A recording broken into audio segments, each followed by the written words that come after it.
दैनिक भास्कर में छपे हुए संपादकीय पेज के एक लेख की। ये लेख बहुत चर्चित और बहुत ज़्यादा बार बार छपने वाले एक लेखक वेद प्रताप वैदिक जी ने लिखा है और आप में से कई लोगों ने इसको पढ़ा होगा।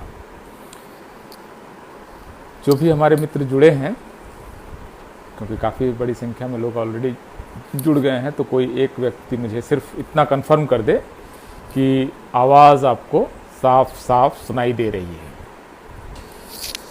तो मैंने ये कहा कि बात शुरू से ही शुरू करते हैं और दक्षिण जो विचार का क्षेत्र है जिसको दक्षिण पंथ कहते हैं, वहाँ से उस धारा का एक लेखक है वेद प्रताप वैदिक, और उन्होंने एक लेख लिखा है जिस लेख का शीर्षक है जनगणना में जाति नहीं, जरूरत पूछी जाए तभी पिछड़ों का हित होगा।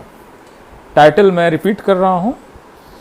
लेखक का नाम वेद प्रताप वैदिक, अखबार का नाम दैनिक भास्कर। आज भारत में ज़्यादातर राज्यों में इसको संपादकीय पेज पर इस लेख को पढ़ा गया होगा, क्योंकि दैनिक भास्कर का ये दावा है और एक हद तक ये सच भी है कि वो देश का सबसे बड़ा अखबार है। 43 लाख कॉपीज छपती हैं उस अखबार की, और अखबार का क्लेम है और IRS का सर्वे भी बताता है कि 6 करोड़ के आसपास लोग उसको हर दिन पढ़ते हैं। और संपादकीय पेज पर है तो हर जगह ये पन्ना छपता है, ये ऐसा नहीं है कि एक जगह छपेगा और दूसरी जगह नहीं छपेगा। तो शीर्षक जो है उस लेख का वो है जनगणना में जाति नहीं, जरूरत पूछी जाए तभी पिछड़ों का हित होगा। पहली नज़र में ये लगता है कि लेखक पिछड़ों का हित चाहता है और इसके लिए एक प्रिस्क्रिप्शन दे रहा है कि किस तरह से पिछड़ों का भला होगा। अब मैं इस लेख के एक एक तरह से, जैसे आर्कियोलॉजी में होती है ना कि जैसे एक कोई कुछ मिला, उसमें से थोड़ी सी रेत हटाते हैं, फिर नीचे कुछ मिलता है, फिर कुछ हटाते हैं, फिर कुछ एक मिलता है। जैसे कि मोहनजोदड़ो में एक बौद्ध स्तूप मिला था जिसको कि वहाँ के लोग बच्चे खेलते थे, तो वहाँ से ईंटें मिलने लगी, फिर ईंट के बाद कुछ मूर्तियाँ मिलने लगी, तो लोगों ने और खोदना शुरू किया बौद्ध स्तूप को, तो कुछ बौद्ध प्रतीक मिले, फिर नीचे खोदते चले गए तो बिल्डिंग्स मिली, फिर एक लेयर हटाया तो स्नानागार आया, फिर नीचे और हटाया तो अनाज रखने का गोदाम मिला जहाँ पुराने गेहूं के दाने मिले। मतलब ये इस तरह से जो आर्कियोलॉजी के तौर से एक एक लेयर आप हटाते चलते हैं, नीचे आपकी दुनिया खुलती चली जाती है। जिस तरह से आपका मोहनजोदड़ो की खुदाई हुई थी या इवन धौलावीरा की खुदाई हुई थी, एक स्तूप जैसा कुछ मिलता है और उसके नीचे आप खोजते हैं तो आपको सभ्यता मिलती है।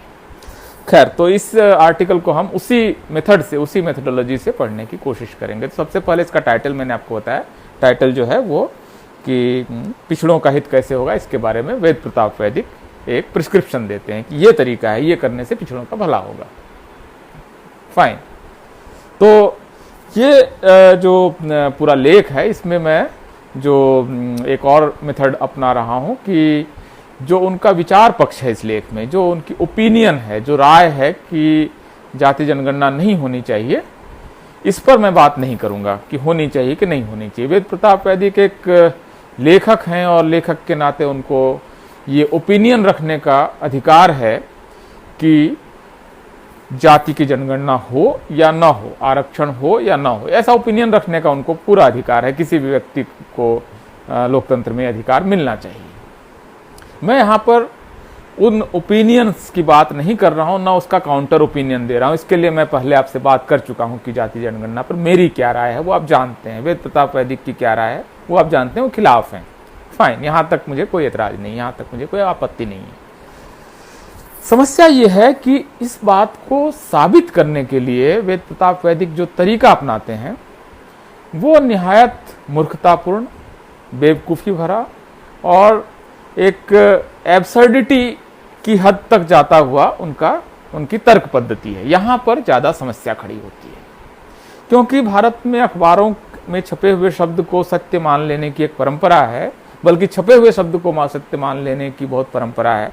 तो लोग उसको एक रेफरेंस पॉइंट के तौर पर लेते हैं कि अखबार में छपा है जी, झूठ कैसे हो सकता है, अखबार में छपा है, ये देखो अखबार में छपा है, अखबार में छपा है ना, झूठ नहीं हो सकता है। तो अखबार में जो छप जाता है और बड़े अखबारों में छप जाता है उसको लोग सच मान लेते हैं। ये उसकी हम लोगों की ट्रेनिंग है बचपन से कि कोई चीज़ अगर डिस्प्यूटेड है, कंटेस्टेड है, कोई कंटेस्टेशन आ रहा है, कोई कॉन्ट्रडिक्शन आ रहा है, कोई कॉन्ट्रेरियन व्यू आ रहा है, then we just show the news clipping and prove our point. This is our way of doing things. This is how our epistemology is. This is how we are trained to put forward our arguments. So this is how we are.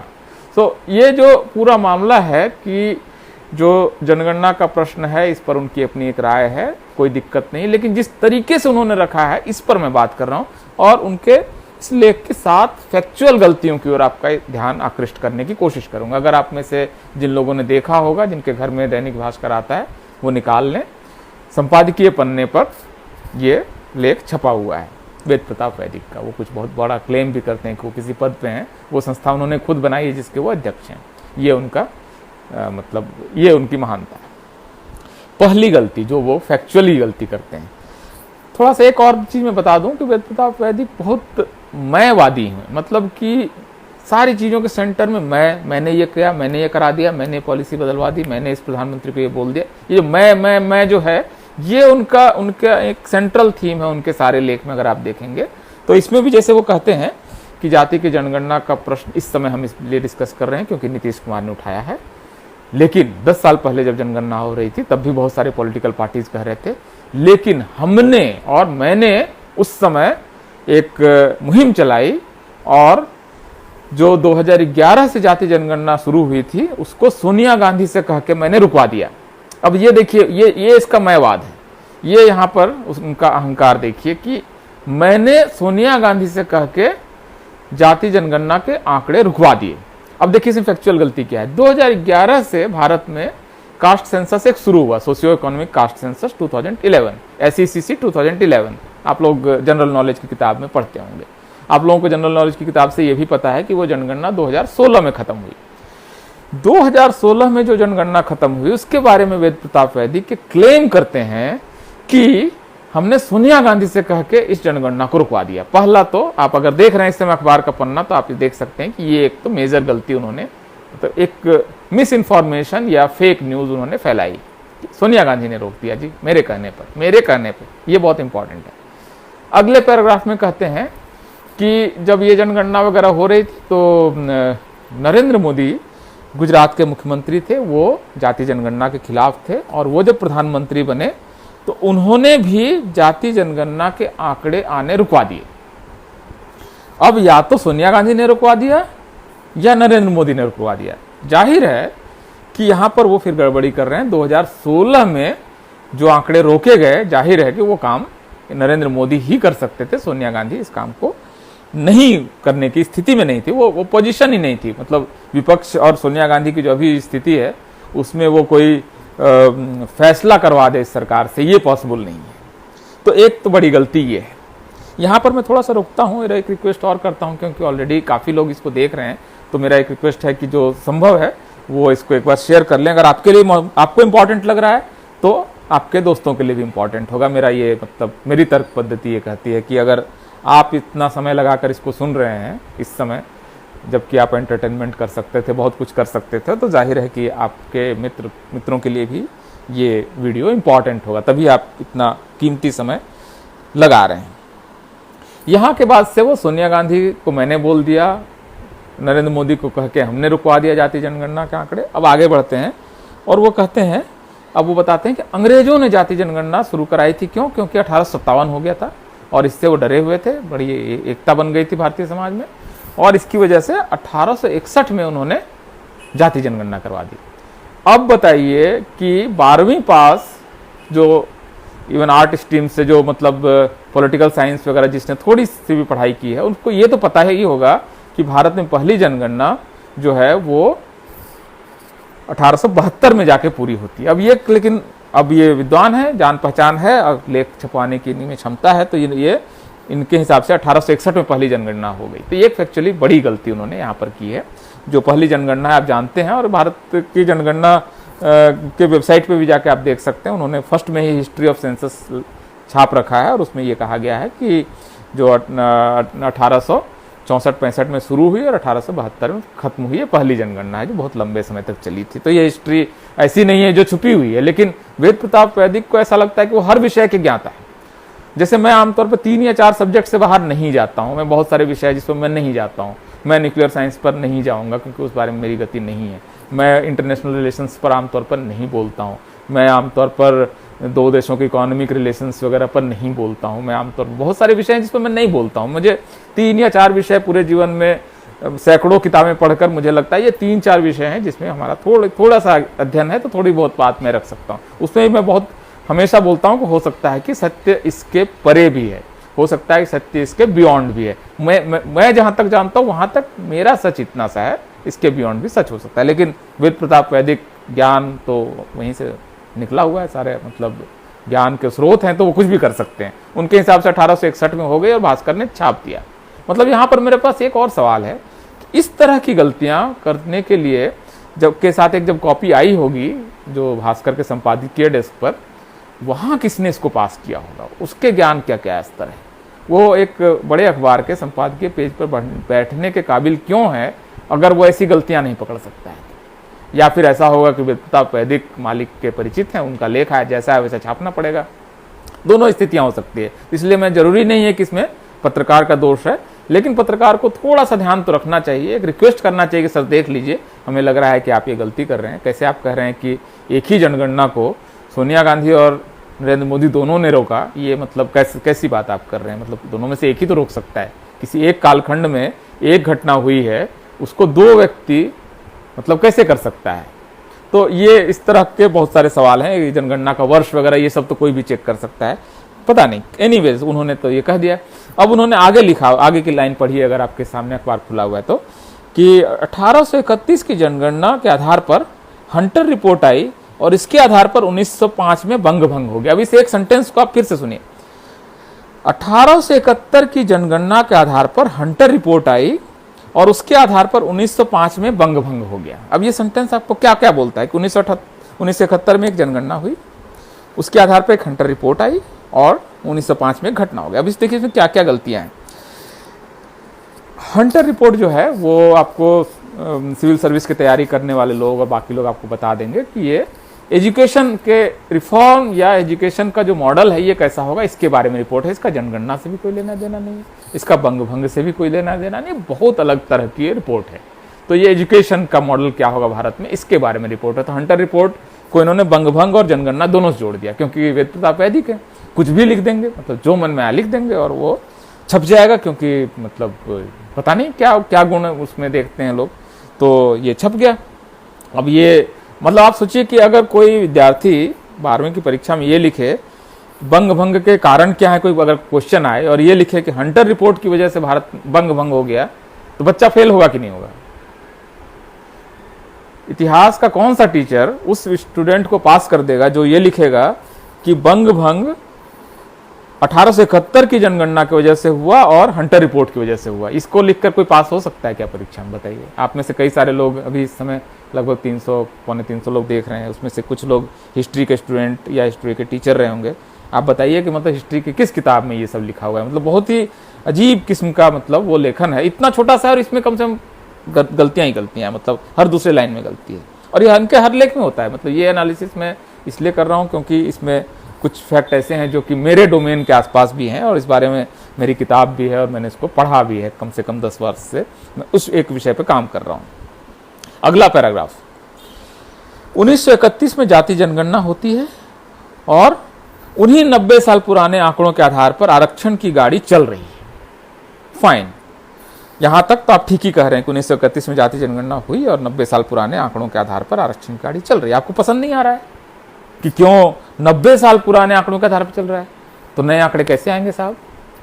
नए आंकड़ों के लिए तो जाति जनगणना करानी पड़ेगी, नहीं तो आपको 1931 के आधार पर करना ही पड़ेगा। क्योंकि आर्टिकल 340 है, आर्टिकल आपको 16(4) है, रिप्रेजेंटेशन का क्वेश्चन है कॉन्स्टिट्यूशन का। ये सब कैसे आप सॉल्व करेंगे अगर आपके पास जाति का कोई, आपको उस हिसाब से बनाना पड़ेगा। और आप क्योंकि नई जनगणना नहीं कराना चाहते हैं तो आप जाहिर है कि 1931 के आधार पर कराएंगे। तो ये यहाँ पर एक अंतर्विरोधी स्थिति है। वो जाति जनगणना का विरोध कर रहे हैं, लेकिन ये कह रहे हैं कि 90 साल पुराने आंकड़ों से आरक्षण की गाड़ी चल रही है, ऐसा कब तक चलता रहेगा? नहीं चलना चाहिए, बिल्कुल fair enough, you have valid point, so argue for caste census. How, why are you arguing against caste census in that scenario, if that is your point? Anyways, अगला पैराग्राफ बहुत दिलचस्प है। यहाँ पर आप थोड़ा सा ठहरिए, अगर मतलब थोड़ा ठंडा दिमाग कीजिए और सुनिए अगला सेंटेंस।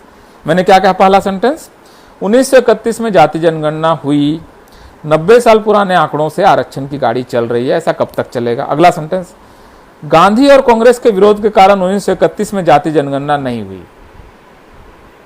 मतलब आप ये बात बोल सकते हैं, मतलब आप सोचिए कि एक व्यक्ति क्या ये सेंटेंस बोल सकता है कि 1931 में जाति जनगणना हुई, 90 साल पुराने आंकड़ों से आरक्षण की गाड़ी चल रही है, ऐसा कब तक चलेगा? गांधी और कांग्रेस के विरोध के कारण 1931 में जाति जनगणना नहीं हुई। और ये कह के वो आदमी भारत के सबसे बड़े अखबार में लिखकर निकल जाता है। मतलब ये तो मतलब अगर कोई स्टूडेंट इससे जनरल नॉलेज सीखेगा तो वो गारंटेड फेल होगा, उसको उसकी दुनिया की कोई ताकत उसको पास नहीं करा सकती जनरल नॉलेज का एग्जाम। जनरल नॉलेज से ही बिगाड़ ही देगा आदमी। फाइन, अब अगले पैराग्राफ पे आते हैं। संविधान के मुताबिक 50% से ज्यादा जन्म आधारित आरक्षण नहीं हो सकता। अब इस सेंटेंस पर आप गौर कीजिए। संविधान के मुताबिक, ये बहुत इंपॉर्टेंट है, 50% से ज्यादा जन्म आधारित आरक्षण नहीं हो सकता। ये एक सेंटेंस बहुत तरह से गलत है, क्योंकि एक तो संविधान में, आप में से ज्यादातर लोगों ने संविधान को कम से कम एक बार तो पढ़ा ही होगा। संविधान में कोई अनुच्छेद ऐसा नहीं है, कोई अध्याय ऐसा नहीं है जिसमें इस बात का जिक्र है कि आरक्षण कितना होना चाहिए, इतना होना चाहिए, 22%, 18%, 27%, 50%, कहीं पर भी इसका जिक्र नहीं। दो चीजों का जिक्र नहीं है। जो नौकरी और शिक्षा का आरक्षण है वो कितने समय के लिए जारी रहेगा, इसका कहीं जिक्र नहीं है, और कितना होना चाहिए इसका संविधान में कम से कम कोई जिक्र नहीं है। स्पष्ट रूप से आप जानते हैं, मतलब ये ऐसी बात नहीं है। और ये बात लेकिन इस आदमी को नहीं मालूम, वेद प्रताप वैदिक को नहीं मालूम कि संविधान में नहीं लिखा हुआ है। मतलब बोल गया, लिख गया, मतलब जो मन में आया, मतलब जो मन में आया लिख दिया। मतलब अजीब किस्म का एक पागलपन, एक मतलब उन्माद है कि मुझे लिखना है, हर विषय पे लिखना है, जो मन में आए वो लिखना है। अब वो लिख के, अब फैक्चुअली गलत है कि पहला तो कि संविधान में नहीं है, दूसरा 50% का कोई कैप उस तरह से नहीं है, क्योंकि आप सब लोग जानते हैं, मतलब इस समय जितने लोग सुन रहे हैं उनमें एक भी आदमी ऐसा नहीं है जो इस तथ्य को नहीं जानता है कि तमिलनाडु में 69% रिजर्वेशन है। अगर हमारे इस बात को सुनने वाले हर आदमी को पता है, तो ऐसा कैसे हो सकता है कि वेद प्रताप वैदिक को नहीं पता? या तो नशे में रहे होंगे, भाई गांजा खा के लिख दिए होंगे, दारू पी के लिख दिए होंगे, नींद में लिख दिए होंगे, कोई समस्या हो सकती है, मुझे नहीं मालूम कि वो क्या समस्या है। लेकिन जो एक 10वीं 12वीं का हर विद्यार्थी जानता है कि तमिलनाडु का आरक्षण है, एक खास प्रोविजन था, उसके लिए कॉन्स्टिट्यूशन अमेंडमेंट हुआ और वहां पर 69% रिजर्वेशन है, या इवन वो नहीं भी जानता है तो ये तो जानता ही है कि ईडब्ल्यूएस रिजर्वेशन के बाद केंद्र सरकार के रिजर्वेशन का टोटल क्वांटम 59.5% हो चुका है, 59.5%। ये लिख रहे हैं कि संविधान के अनुसार 50% से ज्यादा आरक्षण नहीं हो सकता। भाई वो भी तो जाति आधारित आरक्षण है ना, SC ST OBC उसमें शामिल नहीं, तो ऑब्वियसली वो भी जन्म आधारित है। ये बात जो इस समय आप अपने घर में मौजूद 12 साल के 13 साल के एक बच्चे से पूछ लीजिए जिसका थोड़ा बहुत जनरल नॉलेज ठीक है, तो बता देगा कि ईडब्ल्यूएस का आरक्षण आया था और इसकी वजह से टोटल आरक्षण इतना हो गया है। ये बात वैदिक को नहीं पता है, दैनिक भास्कर में उस आदमी को नहीं पता है जो इसको छाप रहा है, दैनिक भास्कर को उस संपादक को नहीं पता है जो इस पेज को अप्रूव कर रहा है। मतलब आप समझ रहे हैं इस समय किस तरह के दौर में है। और इन अखबारों की पहुंच देखिए, ताकत देखिए। ये हिंदी का सबसे बड़ा अखबार है, भारत का सबसे बड़ा अखबार है, 6 करोड़ इसके हर दिन इसको पढ़ा जाता है। इसकी वेबसाइट सबसे पावरफुल वेबसाइट है, सबसे ज्यादा जिन वेबसाइट्स को देखा जाता है। मतलब कितनी रीच है, कितनी पहुंच है, इतनी पहुंच तक वो करोड़ों लोगों तक अपनी बात पहुंचा रहे हैं। हम अपनी बात सोशल मीडिया के जरिए कितने लोगों तक पहुंचा लेंगे? भाई ये वीडियो आदर्श स्थितियों में 20 से 30 हजार लोग तक देखा जाएगा अगर 2-3 दिन बाद देखेंगे, और इसके अलावा कुछ यूट्यूब चैनल उठा लेंगे तो वहां से 5 लाख लोगों तक ये वीडियो पहुंचेगा मैक्सिमम, मतलब आज से एक हफ्ते बाद अगर हम इसका आंकड़ा जुटाएंगे तो। लेकिन जहाँ कहाँ 5 लाख और कहाँ 6 करोड़, आप समझिए कि उनकी पहुंच और उनकी ताकत देखिए, झूठ की ताकत देखिए। ये बहुत बड़ा दायरा है। मतलब आप सब लोग इसको शेयर कर दें, आगे भी इसको शेयर हो जाए, जैसे पिछला वीडियो 4,500 लोगों ने शेयर किया था, तो इस तरह का अगर हो जाएगा तो हो सकता है कि वो 5-7 लाख लोगों तक पहुंचेगा। लेकिन उनकी ताकत तो बहुत ज़्यादा है, और ये कितना कितना जगह वो पहुंचेगा जहां तक हमारी पहुंच नहीं है। तो अब ये है, आगे देखिए, एक तो 50% आरक्षण वाली संविधान में के मुताबिक लिख रहे हैं। अगला, आरक्षण से क्या फर्क पड़ जाएगा? 500-700 नौकरियों का ही तो फर्क पड़ेगा। 500-700 नौकरियां इस देश में केंद्र सरकार, राज्य सरकार और स्थानीय निकाय जहां आरक्षण लागू है, कुल नौकरियों की संख्या 1,78,00,000 है। 1% के हेर फेर से लाखों नौकरियां इधर सुधर हो जाती है। जब 1% आरक्षण बढ़ या घट जाता है तो लाखों नौकरियां इधर सुधर होती है। 500-700 नौकरियों का मामला नहीं है। 500-700 नौकरियों का मामला होता तो सवर्णों के बच्चे आत्मदाह नहीं कर रहे होते इस सवाल पे, और वो सड़क पर जो झाड़ू लगाते हैं और नाटक करते हैं ना, वो अगर सिर्फ 500-700 नौकरियों का आरक्षण इसमें अगर मामला होता, आरक्षण की ताकत देखिए ना, पूरा शेड्यूल्ड कास्ट का पूरा मिडिल क्लास इस समय जो आपको दिख रहा है वो पूरा रिजर्वेशन से आया है। मतलब लाखों नौकरियों का मामला है। 500-700 नौकरी किसको बेवकूफ बना रहे हैं वेद प्रताप वैदिक? 500-700 नौकरियों का मामला है। फिर आगे लिख रहे हैं, कुछ हजार लोगों को जाति के आधार पर नौकरी मिल जाएगी। पहला तो जाति के आधार पर नहीं मिलेगी, उसके लिए संवैधानिक व्यवस्थाएं हैं, इसके मतलब कारण है। और दूसरा, कुछ हजार, ये पहले लिख रहे हैं 500-700 लोग, दूसरे सेंटेंस में लिख रहे हैं कुछ हजार लोगों को, तो मतलब एक फ्रॉड ये यहाँ पर फिर कर रहे हैं।